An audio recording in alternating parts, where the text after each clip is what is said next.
The ability to detect when someone is lying is a skill people have sought to master for centuries. While there is no foolproof method, certain behavioral and psychological indicators can provide clues. One particularly intriguing area I have noticed is the connection between anger and deception. Specifically that, in some cases, the person who initially expresses anger may be attempting to conceal a lie. Deception is a mentally draining process.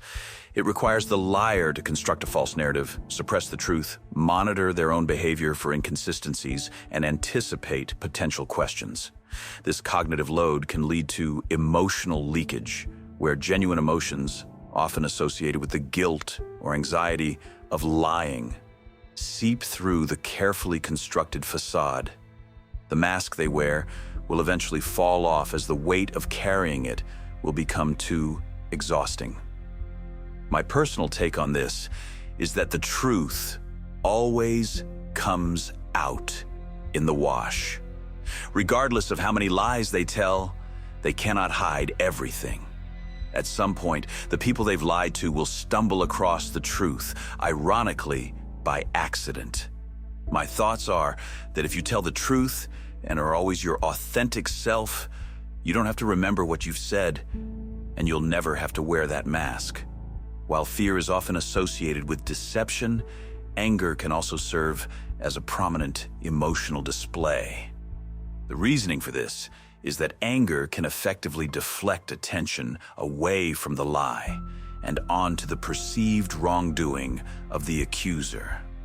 An angry outburst can intimidate the questioner, discouraging them from probing further. Anger can be used to justify the liar's actions, making the fabrication seem more plausible. Anger can also mask underlying feelings of guilt, shame, or fear associated with the lie. The relationship between anger and deception is a complex one. While anger can sometimes serve as a defense mechanism for those attempting to conceal the truth, it is not a 100% reliable indicator of deception on its own. However, based on my experience, it's pretty close. This is something I like to refer to as the "who smelt it dealt it" phenomenon.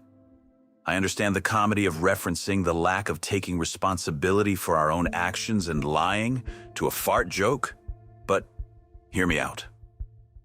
The first to anger phenomenon can be observed in various interpersonal contexts. Consider these examples. Imagine a scenario where one partner suspects the other of cheating. When confronted, the accused partner launches into a tirade, accusing the accuser of being insecure, jealous, or controlling. This outburst, while seemingly a sign of righteous anger, could be a tactic to avoid addressing the actual suspicion of infidelity. The anger shifts the focus to the accuser's perceived flaws, making it difficult to pursue the original line of questioning. A driver cuts someone off in traffic. Instead of acknowledging their potentially dangerous maneuver, the offending driver reacts with aggressive horn honking, yelling, and even threatening gestures. This anger can be a defense mechanism to avoid admitting fault or feeling guilt for their actions.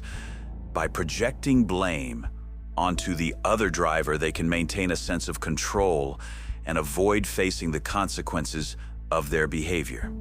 In both examples, the anger serves as a shield, deflecting attention from the potential truth and creating a narrative where the angry individual is the victim of unfair accusation or treatment. To sum it up, generally, the first person to react in anger is usually the guilty party. Literally, who smelt it, dealt it. This doesn't always have to be related to a lie either.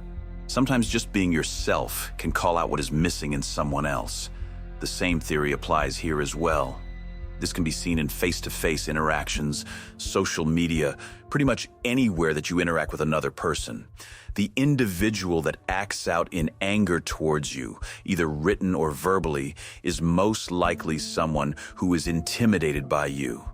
This person sees you as a threat to their own insecurities and may lash out at you as a result.